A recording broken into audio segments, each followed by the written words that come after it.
When I was traveling abroad and receiving medical care, I noticed that a lot of the staff, nurses, technicians, even doctors, did not use gloves when doing routine examinations. And I was taken aback by this as somebody who came from an entirely different world at one point where cleanliness was almost this obsessive thing. And there were protocols, and all doctors, when they walked into the room, would put on latex gloves, even if they never touched you, and obsessively use hand sanitizer as though the mere act of being in your presence meant that they would have caught something. It creates this phobia, I have to say, around your own sense of well being. And so when I was traveling abroad and I felt the skin of people who were treating me, it did something to me and turned me into a real person. No, it felt so human. It felt so compassionate, so engaging to feel like a person being handled with care by a soft, gentle touch. As a result, when given a choice, am very fond of picking those who are more intimate, more warm in their treatments. So, for example, recently, and I mentioned this on one of my other episodes, if you've been following along, it's a continuation. Recently, I started going to an acupuncturist, and they are incredible. Very, very experienced, over 30 years of experience, and master level. And I had a choice between them or somebody that was a little colder, that had traditional type of medical office. And the traditional one had a ton of people that were raving about them. And my logic mind told me I should go there because they had had so many great reviews. But something told me to go to this other person. It was a little off the beaten path, less well known, perhaps, at least when I was asking around. And I'm so glad that I did, because their treatment space is a room in their home.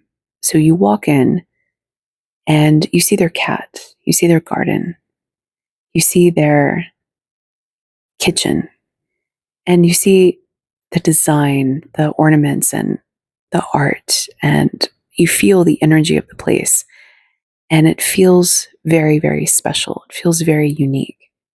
So it gives this level of experience that is very extraordinary, in my opinion, versus a clinical cold type of experience. And recently I was receiving a treatment. It was very magical. And they played some chakra cleansing music. The music was beautiful, but I had my eyes closed and I couldn't tell for certain, but the audio quality reminded me of a CD. I'm not sure if it was, but it actually reminded me of what CDs used to sound like. And it took me back to this old world that was so surprising to be in, because things have changed in my normal world so much that I haven't had a chance to really revisit, to feel where I've come from. And the experience of that overwhelmed me with grief, actually, because I could feel that that world was close to passing. And the technology was tied to people rigidly from that world who, at a certain point, never moved to digital media because they had no reason to, because they were well entrenched in their physical media. For people like myself who have been on digital media for 15, if not 20 years, and haven't looked back, and I'm so happy not to have the extra weight of carrying around CDs or tapes or any physical form. I don't even like to carry books anymore. I don't enjoy it. I don't like being weighed down. And so I've readily accepted this shift into the digital world, digital backups, digital everything, because it feels right to me. But there are a number of people that haven't made that switch. And I felt this overwhelming sense of sadness that when they passed, their technology that they were still tied to was going to pass with them. And it would be almost this relic of a memory, like 8 tracks and record players. Although there are still some people who collect those forms of media. For the most part, though, we've moved beyond, just like we're moving beyond computers and web pages and even calling people and telephone numbers, and for some, even permanent addresses.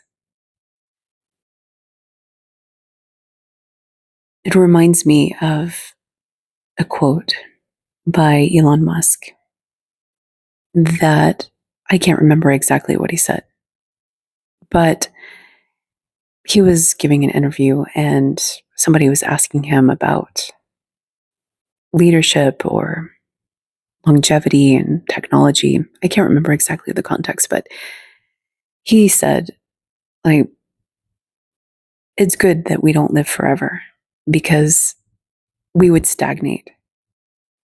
Because the people in charge, especially the really old ones, don't want to change.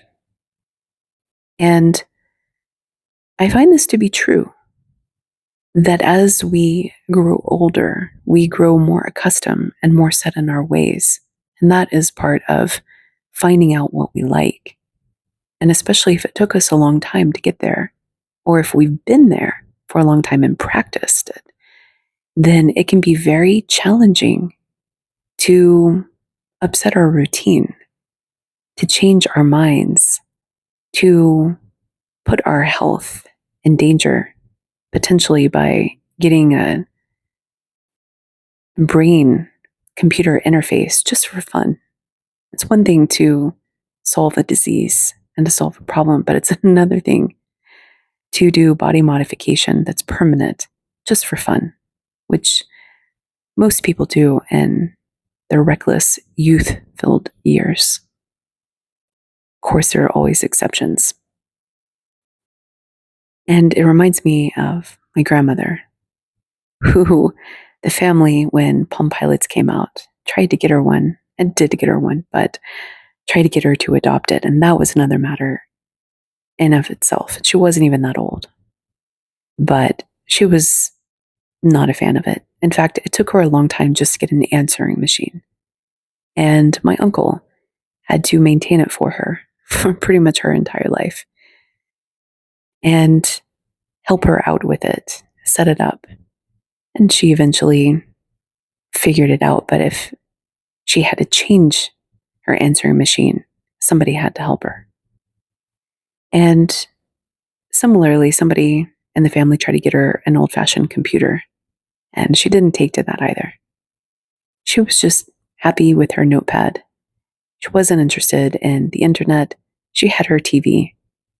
She didn't want to explore. She did not want to disrupt her routine. But then there was this company called Apple that came out with iPads. And even though my grandmother was now decades older than when somebody tried to give her a computer, she took to the iPad like a fish to water, and even got on Facebook and was looking at photos from estranged family members and tracking down people and playing games at some point after some years with the iPad. She didn't start off playing games, but she ended up there, which I thought was incredible. And exploring, including getting into some hot-headed debates of a political nature and even trolling people, which I found to be really endearing and cute. And she lived on a farm out in the middle of practically nowhere. And what's beautiful about that is that it connected her in a way to the world that she enjoyed. So she took to that change a little bit. But if people like her were running our world, we would not have things like advanced technology. Nope. And we would not have things like virtual reality because there would be no need for it. We wouldn't have things like brain computer interfaces. Maybe if we were solving very important diseases, maybe. But to build another type of human or world, absolutely not. That's just unacceptable. Nope. Nope. That's the work of the devil. And unsurprisingly, a lot of people feel that way. And so there is this rigidity in the mindset when it comes to interfacing with technology, even though nobody's going to be giving up their phones anytime soon. Nobody is going to be giving up video chatting anytime soon, or gaming, or all of the ways that we interface with technology presently. And if you were to ask the older generation back when the internet was emerging, they would have been probably opposed to some of the technology that we readily use today, because they might not have seen a need for it, and they might have been frightened by it. And when fear drives us in our decision making, we can be increasingly more and more rigid and obsessive about it, such as using hand sanitizer anytime anybody walks into a room, just because we get into this habit. Never mind the chemicals in the hand sanitizer. Oh, but those are fine, they say, depending on which report you're reading. But thank God the doctors are in charge. So what happens is that we need fluidity to grow, to evolve, to change. But this is something that escapes us as we get older. And there is charm in that, such as receiving a beautiful acupuncture session while listening to perhaps an old-fashioned CD. It creates an experience, and that is nostalgic, is warm, is connected with memories that are rooted in the past, and to some degree are not pushing us forward. But yet, the conversations of pushing us forward are so rife with devil propaganda, literally sometimes, that it creates this amazing amount of resistance. And what I find fascinating is that we never even get to the really fun conversations about how to potentially apply some of this technology in really interesting ways. And even the concept of using some of this advanced human technology is so weighted down with weaponry, with adversarial domination and control. And yet living forever. I worked with somebody that was really, really enamored. Not their word, but probably still too slight of a strong word for their actual inclination, but it's okay. They were really, really tied to this idea of living forever and potentially using technology to do so as an application. And what struck me about it is in their mind, they wanted to freeze frame their current existence, their current body, their current form, their current age, which was mid 50s. And their physical form was in good condition, but it wasn't like 20 or 30 or 40, obviously, because they were in their 50s. And they were very set on their physical body being preserved, which was so strange to me. Because if we have technology applications like that, why would we be physically captured in our present form? Why would we want to do that? Why would we want to live forever at our current age, no matter what age you are? It seems like, talk about rigidity, talk about prisons. Why would we want to be confined to our single sensory system without evolving it, without opening it up to other abilities, just demarcating this moment as the absolute prime that we could ever experience? And so we want to build interfaces around that when many of us are still tied to the ideas of being sexually attractive as being aesthetically pleasing, which is tied to primitive mating behaviors, which at some point on the consciousness expansion journey, you start to get a glimpse of the other side. And you start to realize how hollow self-esteem is when it is so derived from how many tongues are hanging out when you pass, symbolically speaking, or how many hens are fawning at your feet, vying for your affections and your attention, as though it somehow means anything other than our ability to mate. Our contribution to the world, our self-worth is tied to our ability to mate. Think about that for a moment. And at some point, we realize that that's a consciousness trap in of itself, and that there are other forms of aesthetic and beauty. But when we are obsessively tied to our conditioning, we don't even know that we're being conditioned because the world feedback loops us into it. And some people call it the matrix. I think it's just normal programmed and unprogrammed behavior. It's actually just how we're wired and how the only way we know to live is to feel that our status is directly tied to things like wealth and mating and intellect and accolades. And there's this whole other world outside of those constructs.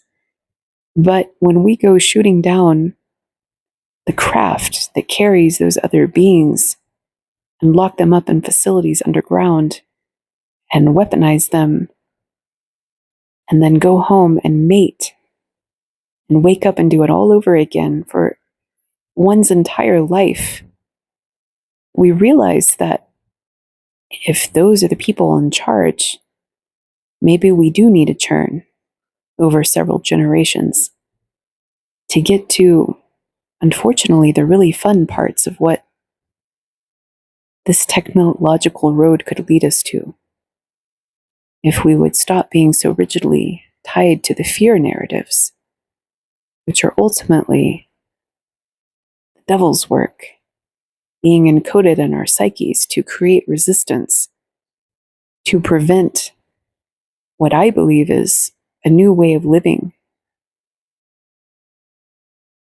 And there's nobody more apt to want to prevent the new from coming in than those who are already rigidly in charge. Don't you think?